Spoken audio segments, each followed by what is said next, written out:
Well, good morning. So, we took that campsite at Eagle Creek last night. Got a good night's sleep. This is morning 4, or day 4. Technically the longest I've ever been on trail, so it's kind of cool, new milestone. We are at the 50-mile mark, so we are halfway, and we still got 4 days of hiking left.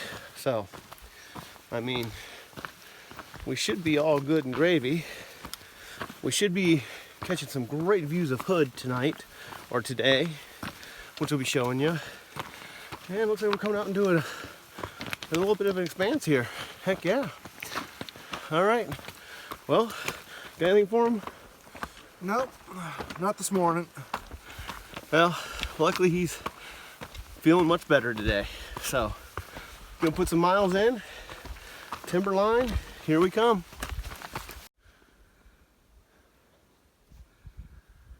Good morning, Oregon.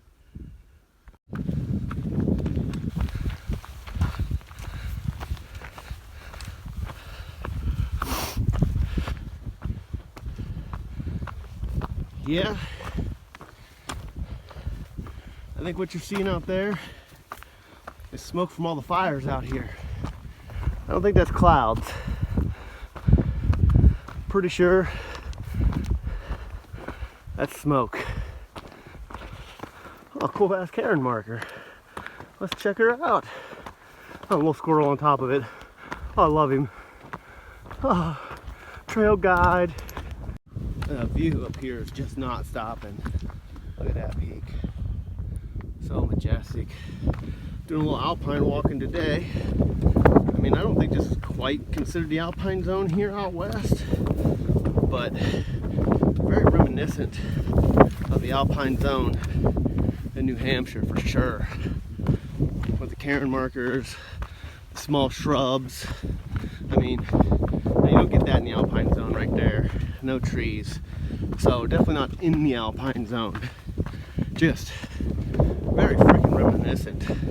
All this short shrubbery, the rock, and the freaking epic views that just don't stop. Wow. And soon we'll be getting a great shot of Hood. That's up in front, and that's down. I'm going to go out on a limb and say this mountain at one time was much taller than she is now. I'm pretty sure all that rock used to be up on top, and through earthquakes and landslides and everything, whew.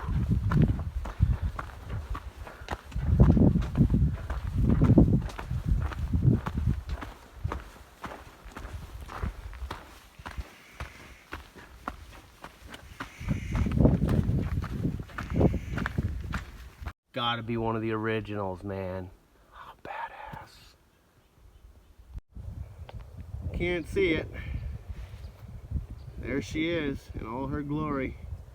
Mount Hood. Yeah, we're gonna be over there sometime today. Whew. Look at that haze and that smoke.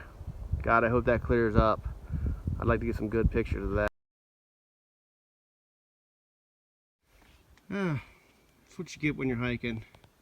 Sometimes you get the great view like we did when we flew in. Sometimes you get the haze. But that would be a magnificent shot if it wasn't covered in clouds.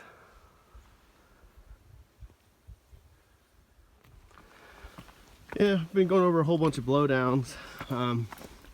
We were warned that there were like 8 miles of blowdowns. So it's kind of hard to film when you're constantly going over blowing down trees.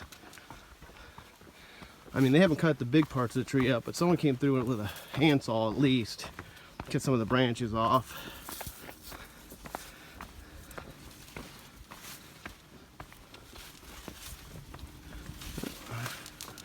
We're on our way to Hood and about to re-enter the forest. Just thought I'd give you our view today with Hood in the smoke.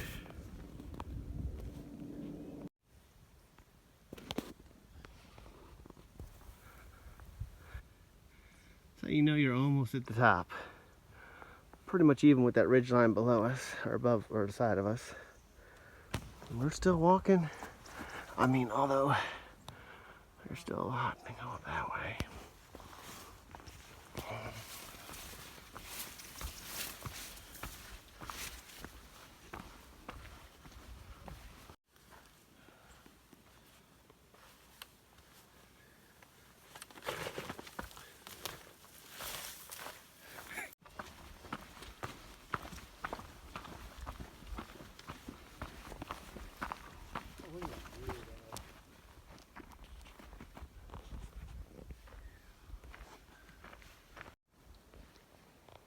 My God, it's not coming out in video nearly as beautiful as it is in person. I honestly could look at this all day.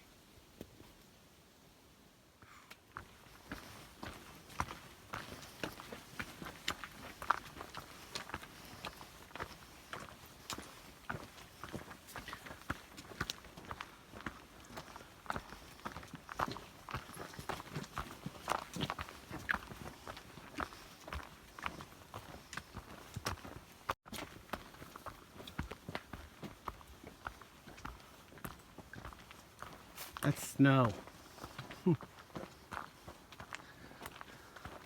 Second time I've seen snow on a mountain when it's like 80, 90 degrees outside. Love it.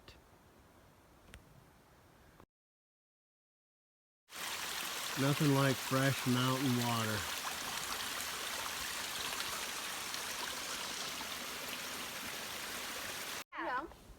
No, thanks.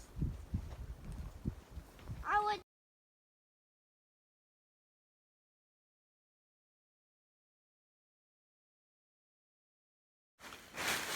Good morning, YouTube.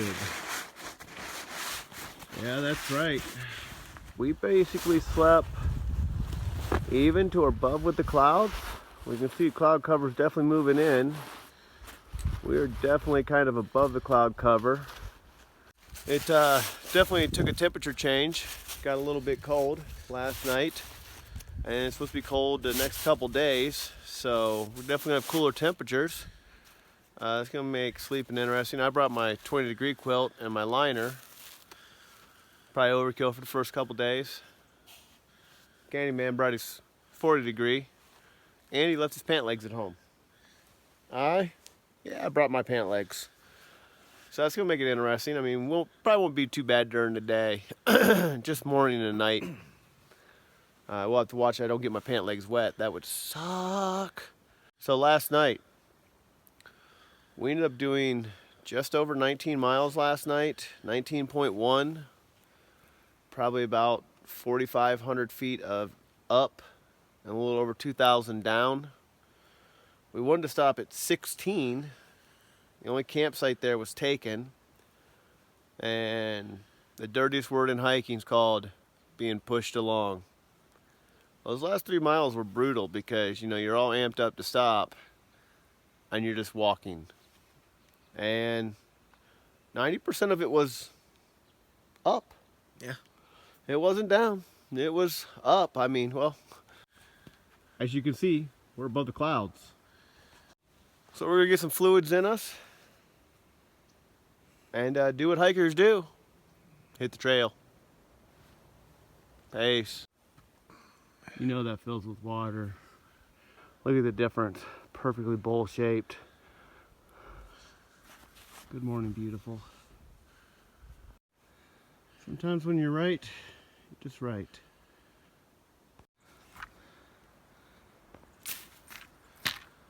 Cloudy in Lower Oregon today. Check your map. See if it's on there. In that direction. I'm wondering if that's South Sister down there. Looks like her. Why not? Just call it South Sister. That way I can be wrong like usual. I'm okay with it. I don't have to know what I'm talking about because I'm here.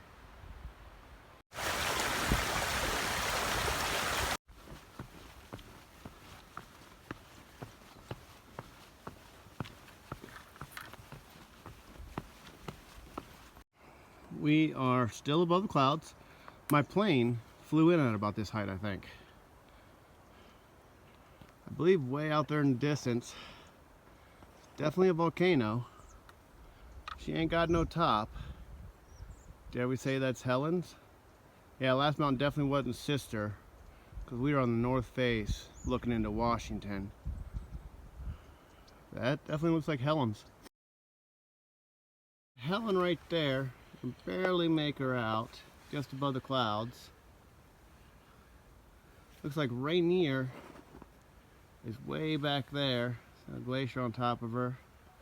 Not sure what that one is.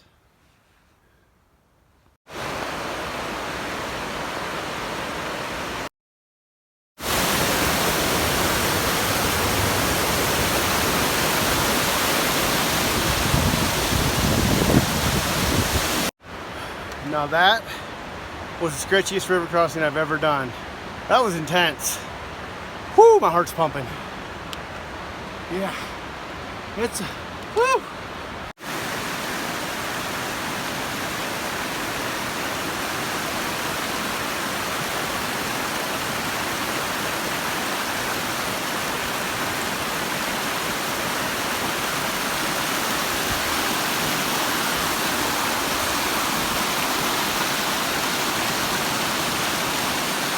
That'll be a slip and slide to the bottom.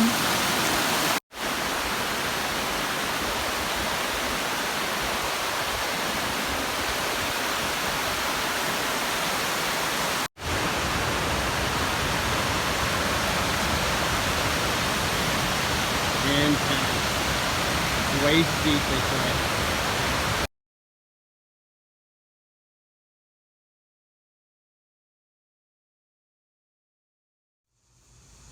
All right, Elliot Branch Creek.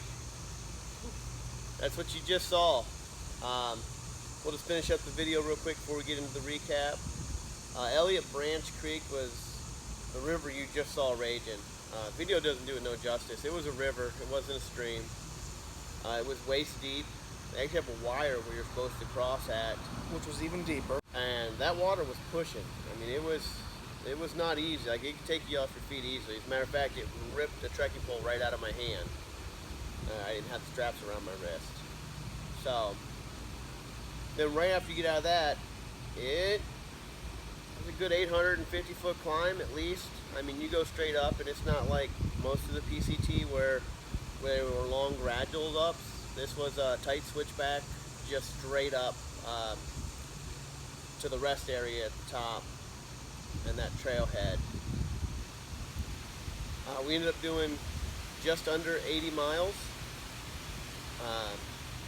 We only had about 12 miles left to go to Timberline Ridge.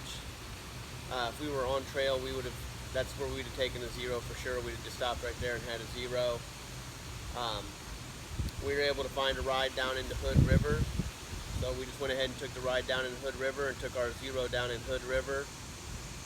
Next day made our way over to Portland, did some laundry and stuff like that, and then waited for the rest of our trip to start. Just exploring around Oregon and Northern California. Now a little recap on the trip. We were on trail 6 days, 80 miles, over 16,000 feet of elevation up and over 12,000 down. So by far, our longest and biggest trip, wouldn't you say? Oh, by far. By far. Highlights for me were Bridge of the Gods, going into town, and then probably the waterfalls. Eagle Creek, great alternate, man. Great alternate. What about you? Again, I really loved Eagle Creek. And then also when we were on the Timberline Trail, just seeing Mount St. Helens, Mount Rainier, Mount Adams, all three of them right there. That was another beautiful scenery. Yeah, the scenery didn't stop. So many rock slides out there. It was kind of crazy. I mean, it's really hard to process everything. Even when I go back and look at the video, there's so much missing, even though there's so much there. But let's talk about Indian Creek. Oh, Can we just forget about it? No. Unfortunately, I'll never forget about it. Oh. So we did the climb, and it was like 2,000 feet in 2 miles, and that is legitimate. Like, I mean, if you want to test yourself, have fun, man. What's the better way around? At the junction there on Eagle Creek Trail, you just keep following trail to Watnum Lake, and then you hit the PCT at Watnum Lake, and you keep going. Yeah, I'm not sure about what the elevation profile is. I know it's probably a couple miles longer, which means the elevation is going to be a lot less severe. And you actually end up coming out right at Eagle Creek campground where we stayed at the top of it. So we cut off some miles there. We cut off some miles by doing Eagle Creek Trail over the regular PCT. I think we all told cut at least like 5 miles off there by taking that route. But we stopped camp 3 miles early. And honestly, we could have only went like another 1.5 miles anyways to the next campground, and then we would have been treed out and not been able to camp and in trouble. So it was actually good that we stopped there. But we weren't going any farther. We weren't going any farther. No, we weren't going any farther. You couldn't have paid me to go any farther. No. What about the resupply in town? How was that? That was very interesting. I've never done it before. It was pretty cool to actually try and do it. Yeah, it was neat going into town, being around. Way different out west. Like, I mean, maybe in AT towns, hikers, people talk to them, but out west, everyone talks to hikers. It is insane. You got a backpack on, you're a celebrity. Yeah, it's kind of neat. The other thing that really struck me was the wildfires. You know, you see in a lot of my videos, I say to keep your fires at home. And I know some of you are like, what about the ambiance? That's what I want to do. When you're backpacking, just my personal opinion, seeing the devastation out west of the fires, it's not worth the risk. It just really isn't. You know what I mean? I mean, if you're properly covering your fire, you're properly smothering your fire, you're just gathering loose, round stuff, and you got a good fire pit, you know, I'm not going to be terribly upset at you, but you better be practicing really good forest management, making sure that fire is completely out, covered with dirt, nothing else going in it, no trash being left there. Personally, the way I hike, I usually, when I get to camp, set my camp up, eat my food, maybe take care of my feet or something, and then I go to bed. I save all my energy for on the trail. If I want a campfire, I've got a fire pit here in my backyard that is out in the open that I use, or I go to a designated campground and I'm just camping. I'm not going anywhere. I'm going to be right there. You know, you leave a hot fire and you walk off, you're 5 miles away, it catches fire. You just burn down half the woods. It's just not worth it. One hell of a trip. Glad we were able to do it. And like we've said in the videos, I'm pretty sure this was basically Plan Z to get out there between logistics, permits, and everything. This was one of the best trips ever, though. Yeah, it was definitely a great hike. PCT didn't disappoint. Don't know if I'll do the whole thing. It was definitely good for gearing up for 2022. So, if you're adventuring Buckeyes, get outside.